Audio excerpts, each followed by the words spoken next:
함께 보실 말씀은 구약성경 이사야 8장입니다. 오늘 1월 8일 이사야 8장 읽는 날인데 우리 새벽 시간에는 1절부터 15절까지 말씀을 읽었고 우리는 지금 시간에는 16절부터 마지막 22절까지를 봉독하도록 하겠습니다. 구약성경 이사야 8장 16절부터 마지막 22절까지 구약성경 977쪽 전후를 보시면 되겠습니다.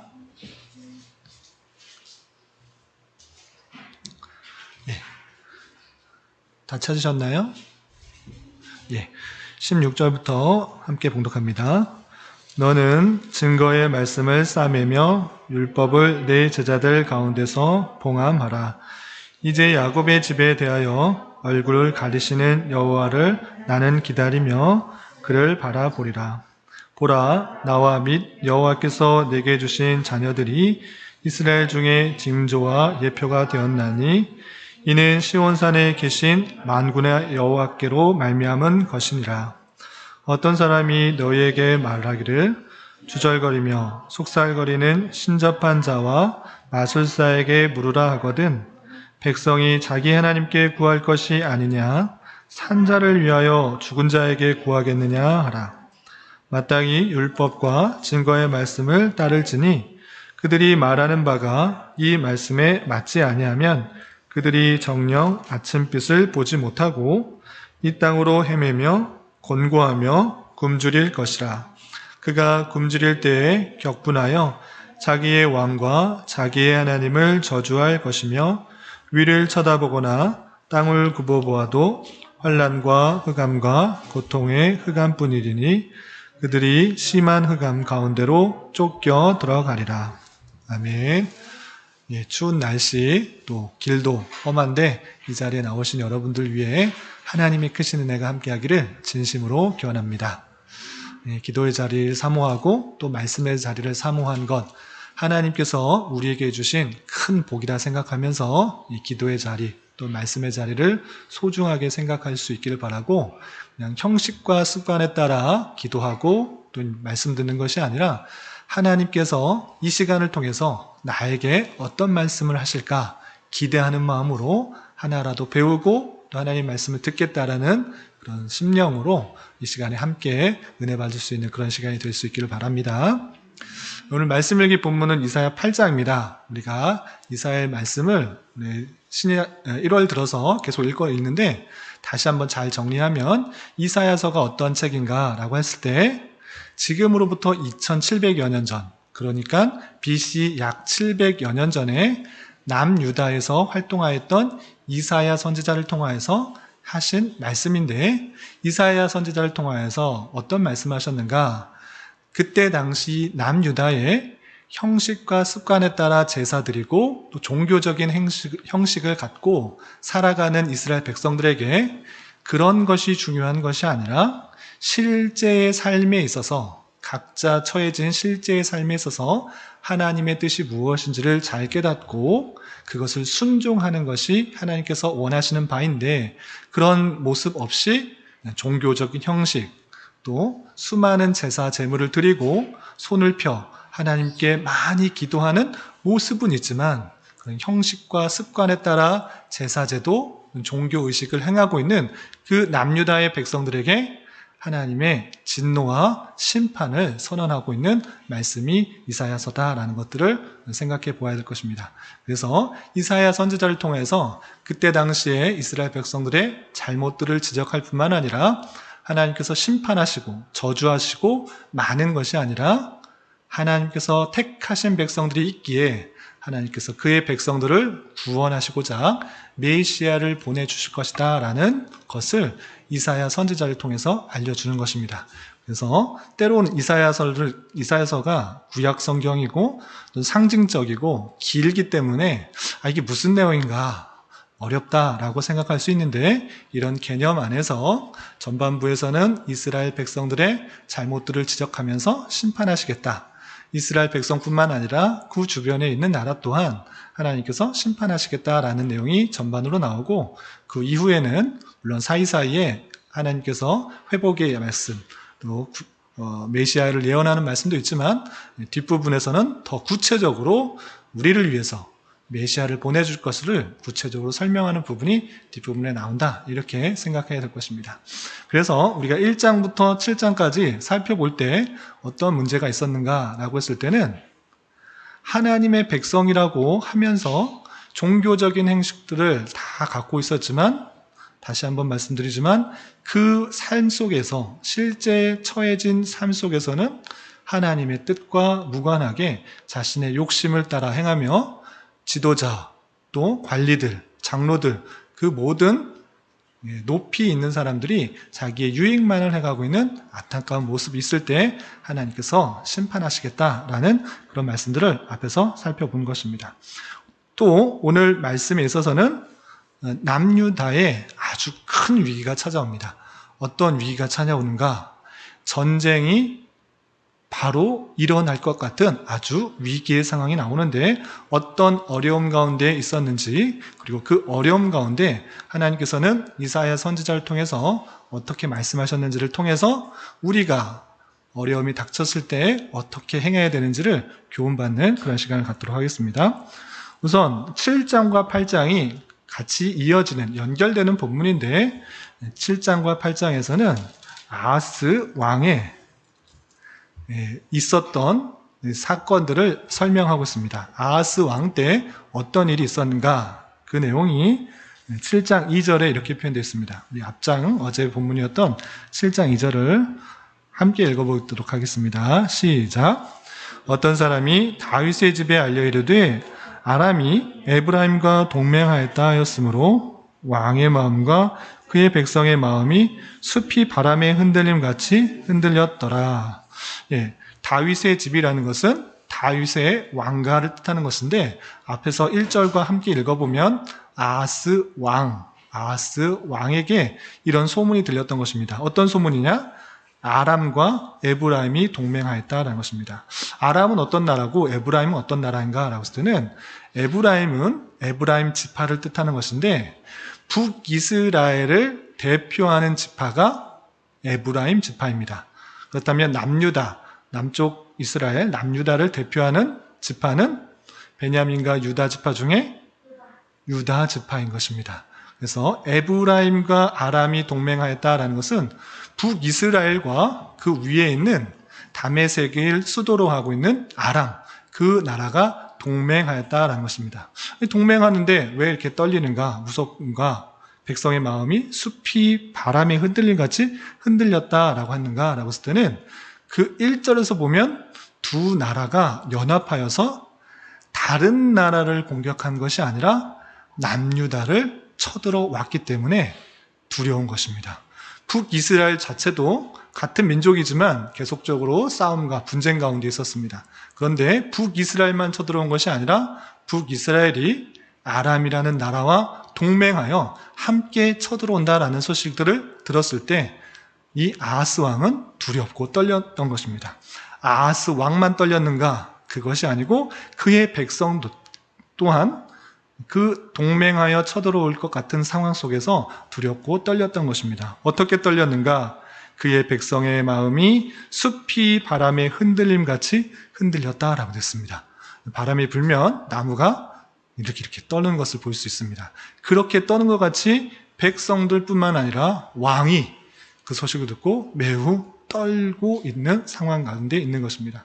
그래서 이 아하스 왕이 만난 형편은 매우 두렵고 떨리는 상황이었습니다. 이 상황뿐이 아니라 오늘 말씀 읽기 본문인 8장에서도 아주 큰 어려움 가운데 직면한 것을 볼 수 있습니다. 그것이 8장 7절과 8절인데 8장 7절부터 8절 전반절까지 함께 읽어보겠습니다. 시작. 그러므로 주 내가 흉용하고 창일한 큰 하수 곧 아수르 왕과 그의 모든 위력으로 그들을 뒤덮을 것이라. 그 모든 골짜기에 차고 모든 언덕에 넘쳐 흘러 유다에 들어와서 가득하여 목에까지 미치리라. 아멘. 여기까지만 읽겠습니다. 아람과 북이스라엘이 연합해서 동맹하여서 남유다를 공격하는 위기의 상황 가운데 있는데 그 나라뿐만 아니라 더 큰 나라, 아수르라는 나라가 그 세력을 계속 확장해서 어떻게 하는가? 차고 넘쳐 유다에 들어와서 가득하여 목에까지 미칠 것이다 라고 표현하고 있습니다. 곧 우리를 완전히 덮쳐서 넘어가게 할 정도로 그의 세력이 확대되어서 유다까지 미치게 될 것을 설명하고 있는 것입니다. 그러니까 외적으로 보았을 때 아주 큰 위기에 닥친 것입니다. 언제 나라가 전쟁 가운데 처해서 언제 나라가 멸망될지 모르는 상당히 두려운 가운데 있는 것입니다.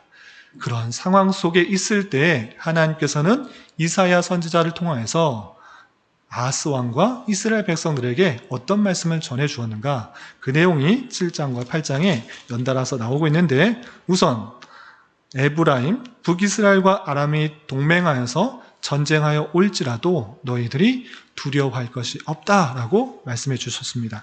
그 내용이 7장 4절 이하 이렇게 되어 있습니다. 7장 4절부터 7절까지 말씀 함께 읽어보겠습니다. 시작. 그에게 이르기를 너는 삼가며 조용하라. 르신과 아람과 르말리아의 아들이 심히 노할지라도 이들은 연기나는 두 부직갱이 그루터기에 불과하니 두려워하지 말며 낙심하지 말라. 아람과 에브라임과 르말리아의 아들이 악한 꾀로 너를 대적하여 이르기를 우리가 올라가 유다를 쳐서 그것을 쓰러뜨리려고 우리를 위하여 그것을 무너뜨리려고 다부엘의 아들을 그중에 세워 왕으로 삼자 하였으나 주 여호와의 말씀이 그 일은 서지 못하며 이루어지지 못하리라. 아멘. 르신, 여기서 르신이라는 것은 아람의 왕인데 이 르신과 아람과 르말리아의 아들은 북이스라엘의 왕인데 베가입니다. 이렇게 북이스라엘과 아람이 쳐들어와서 유다를 공격할지라도 두려워할 필요가 있다 없다? 두려워하지 말며 낙심하지 말라 이렇게 표현하고 있습니다. 왜 그러한가? 그것은 그냥 연기나는 두 부직갱이 같이 그런 아무 쓸데없는 영향력을 미치지 못하는 그러한 것뿐이다 라고 표현하고 있는 것입니다. 그리고 아람과 에브라임이 연합하여서 공격하려고 계획할지라도 7절에 보면 그 일은 서지 못하며 이루어지지 못할 것이다 라고 표현하고 있는 것입니다. 그러니까 하나님께서 그런 일들을 일어나지 않게 보호하여 주실 것이니까 너희들은 두려워할 것이 없다 이렇게 표현하고 있는 것입니다. 그렇다면 그 아람과 북이스라엘은 어떻게 되는가 쭉 설명되고 있는데 17절, 18절에 핵심적으로 그 두 세력이 두 연합군들이 어떻게 되는지 17절과 18절에 이렇게 설명하고 있습니다. 우리 7장 17절, 18절 함께 봉독하겠습니다. 시작. 여호와께서 에브라임이 유다를 떠날 때부터 당하여 보지 못한 날을 너와 내 백성과 내 아버지 집에 임하게 하시리니 곧 아수르 왕이 오는 날이니라. 그날에는 여호와께서 애굽 하수에서 먼 곳에 파리와 아수르 땅에 벌을 부르시리니 계속적으로 설명하고 있는데 그 두 왕들이 연합하여서 공격할지라도 걱정할 것이 없다. 그런 일이 유다를 공격해서 무너뜨린 일이 없을 것이다. 그러면 어떻게 그런 일이 없을 수 있는가라고 했을 때는 그 날에라고 표현하면서 하나님의 작정하신, 하나님께서 계획하신, 뜻하신 일이 일어날 때 그 일들이 다 없어지게 될 것인데 어떤 방법을 하느냐? 애굽 하수에서 먼 곳의 파리와 아수르 땅에 벌을 부르실 것이다 라고 표현하고 있습니다. 실제로 애굽에서 파리 또 아수르의 벌을 부르신다는 얘기가 아니라 애굽에서 오는 수많은 군대 그리고 아수르에서 오는 수많은 군대에 의해서 그 모든 세력들이 다 무너지게 될 것이다 라고 표현하고 있는 것입니다. 그들이 어떤 힘과 능력을 써서 그 전쟁에서 승리했다라고 하는 것이 아니라 다른 나라를 통해서 애굽 군대를 통해서 아수르 군대를 통하여서 그 나라들을 다 멸망시킬 것이다 이렇게 표현하고 있는 것입니다. 또한 아수르 왕이 제국으로서 계속적으로 남아하는 정책을 위해서 북이스라엘과 아람까지 다 멸망시키고 남유다까지 멸망시키려고 하는 그런 일들을 벌일지라도 하나님께서 어떻게 하실 것인가? 8절 하반절 이하 9절, 10절, 11절에 이렇게 표현되고 있는데 우리 8절 하반절 임마누엘이요, 거기서부터 우리 10절까지 함께 읽어보겠습니다. 8장 8절 하반절부터 10절까지 함께 봉독합니다. 임마누엘이여, 그가 펴는 날개가 내 땅에 가득하리라 하셨느니라. 너희 민족들아, 함성을 질러 보아라. 그러나 끝내 패망하리라. 너희 먼 나라 백성들아, 들을지니라. 너희 허리를 동이라. 그러나 끝내 패망하리라. 너희 허리에 띠를 띠라. 그러나 끝내 패망하리라. 너희는 함께하게 가라. 그러나 끝내 이루지 못하리라. 말을 해보아라. 끝내 시행되지 못하리라. 이는 하나님이 우리와 함께 계심이니라. 아멘. 아수르가 제굴 건설해서 아람도 무찌르고 북이스라엘도 무찌르고 계속 세력을 남하해서 남유다까지 다 무찌르려고 하는 그런 위기 상황 가운데 있을지라도 그 계획이 끝내 이루지 못할 것이다, 이렇게 표현하고 있습니다. 여기서 9절과 10절에 끝내 5번이나 설명하면서 그런 계획들, 그런 힘을 쓰기 위해서 허리띠를 띠는 것, 그리고 계획하는 것, 또 말을 하는 것, 그 모든 것들이 끝내는 이루지 못할 것을 설명하고 있습니다. 아수르의 그 제국조차도 남유다를 이기지 못할 것인데 왜 그러한가라고 했을 때는 8절 하반절과 10절 하반절에 반복해서 표현하는 것, 다름 아니라 임마누엘의 하나님이 계시기 때문에 그것을 걱정하거나 두려워할 것이 없다라고 표현하고 있습니다. 하나님께서 우리와 함께 계신다. 임마누엘, 임마누가 우리와 함께 계신다라는 뜻이고, 엘이 하나님이라는 뜻입니다. 그래서 임마누엘은 하나님이 우리와 함께 계시다. 우리와 함께 계시는 하나님이라는 뜻인데, 하나님께서 우리와 함께 계시기 때문에 그런 것을 걱정하지 말고 두려워하지 말라, 이렇게 표현하고 있는 것입니다. 또 이스라엘 백성들에게 또 두려워하며 걱정하지 말아야 될 이유를 이렇게 표현하고 있는데, 7장 7절, 17절, 또 18절, 20절, 8장 7절 계속해서 반복되고 있는 표현이 있습니다. 그것은 다름 아니라 이 모든 환경과 사건의 주체, 이것을 이루는 주체가 누구인가라고 했을 때 그것은 다름 아니라 하나님이라고 표현하고 있다는 사실들을 주목해 봐야 됩니다. 우리 거의 모든 구절에 그렇게 되어 있는데 몇 구절만 찾아보도록 하겠습니다. 7장 7절에 제가 읽어보겠습니다. 주 여호와의 말씀이 그 일은 서지 못하며 이루어지지 못하리라. 하나님의 말씀이 주체가 되어서 그것이 일어나지 못할 것이다, 이렇게 표현하고 있고, 또 17절을 또 뛰어넘어서 보면 여호와께서 에브라임 유다를 떠날 때부터 당하여 보지 못한 날을 너와 내 백성 내 아버지 집에 임하게 하시리니 라고 되어 있습니다. 그래서 하시는 주체가 누구입니까? 여호와께서. 또 18절에 그날에는 여호와께서, 하나님께서 이 모든 것들을 행하고 계시다라고 하는 그 표현들을 살펴볼 수가 있는 것입니다. 여기만 그런 것이 아니라 또 20절에서도 그날에는 주님께서 이것들을 행하신다라고 하고 있는 것입니다. 또 8장 7절에서도 그러므로 주 내가 하나님께서 흉용하고 창이라고 큰 하수 같은 아수르의 그 세력을 다 무찌르시겠다, 이렇게 표현하고 있는 것입니다.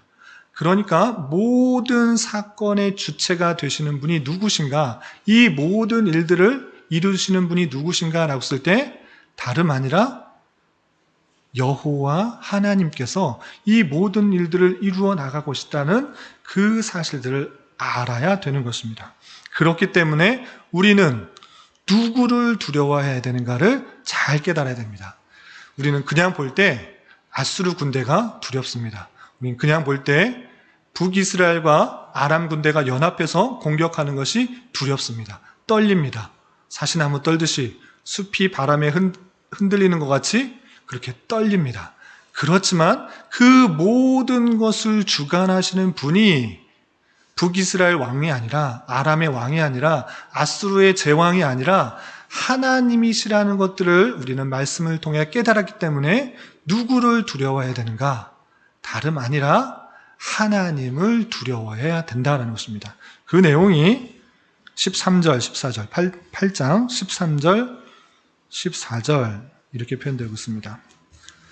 12절 하반절에 보면 너희는 두려워하지 말며 놀라지 말고, 두려워하지 말고 놀라지 말고 어떻게 해야 되는가? 13절 함께 봉독합니다.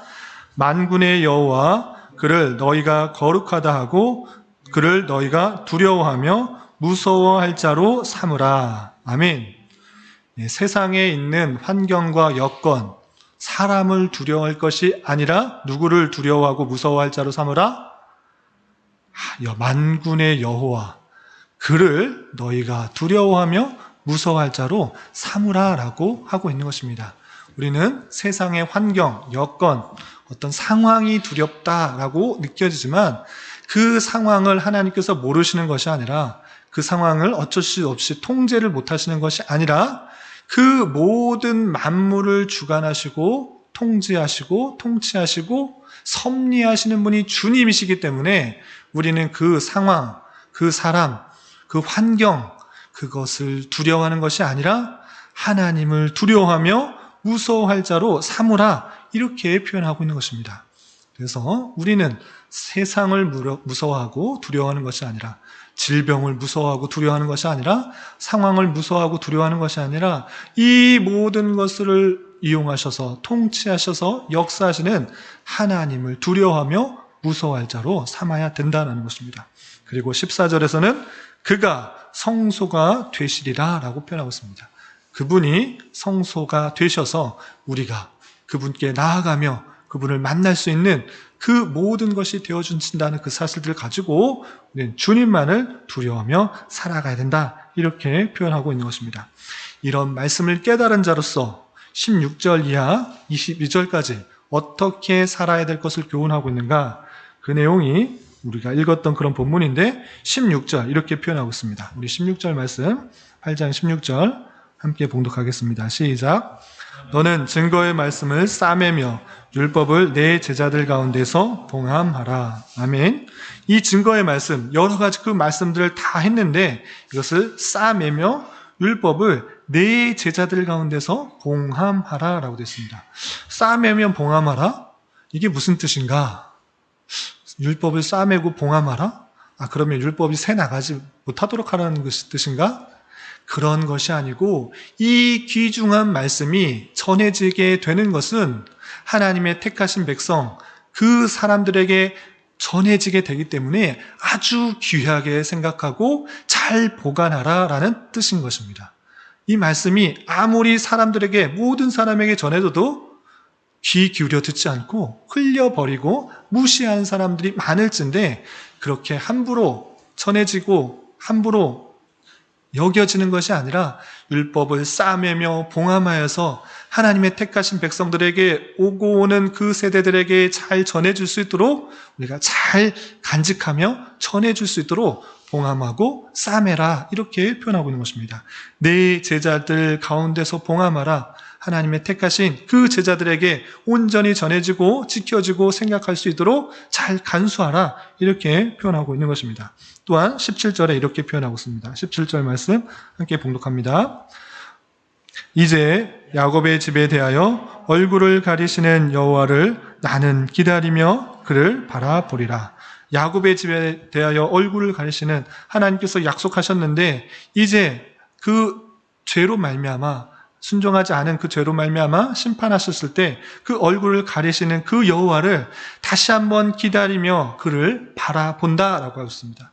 우리가 살아가는 힘, 우리가 살아갈 오직 한 가지 이유는 하나님에서 오는 그 은혜, 하나님께서 주시는 그 자비, 하나님께로부터 오는 그 사랑, 그 은혜와 자비와 사랑을 통해서만 살아갈 수 있기에 이사야 선지자는 그로부터 오는 그 은혜를 기다리며 바라보고 있는 심령 가운데 있다라는 사실들을 우리는 기억해야 될 것입니다. 우리가 각자의 삶 속에 살아갈 때 내 힘과 내 능력 또는 우리 부모의 또는 우리 친척의 아는 사람의 도움을 받아 살아가려고 하는 것이 아니라 오직 하나님의 은혜와 자비와 사랑, 그것으로부터는 힘으로 살아가길 바라는 자세로 살아가는 것입니다. 그런 표현이 무엇입니까? 나는 여호와를 기다리며 그를 바라보리라. 그런 자세로 살아가는 그런 모습이 우리에게도 도전이 되며 그런 식으로 살아가야 될 것입니다. 그리고 19절과 20절에 19절과 20절 이하 다 있는데 19절과 20절 말씀만 함께 봉독하겠습니다. 시작. 어떤 사람이 너희에게 말하기를 주절거리며 속살거리는 신접한 자와 마술사에게 물으라 하거든 백성이 자기 하나님께 구할 것이 아니냐 산자를 위하여 죽은 자에게 구하겠느냐 하라.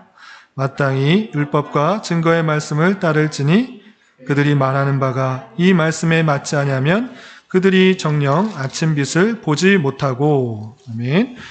하나님께 묻고 하나님께 들은 말씀을 마땅히 따르는 삶, 그 삶을 살아가야 된다라고 교훈하고 있는 것입니다. 신접한 자, 마술사 이런 사람들에게 묻지 말고 그런 것들을 구하지 말고 점치는 사람, 신접한 사람 그런 사람들에게 묻는 것이 아니고 그런 사람 죽은 자들 아니냐 그런 것이 아니라 하나님의 백성이면 하나님의 백성답게 우리의 주인 되시는 우리의 통치자 되시는 하나님께 구하고 하나님께로 구한 그 뜻을 각자의 삶에 있어서 말씀으로 따르는 것, 마땅히 주시는 그 말씀, 그 율법을 따르는 자로서의 삶, 그것이 우리에게 있어야 된다라고 표현하고 있는 것입니다.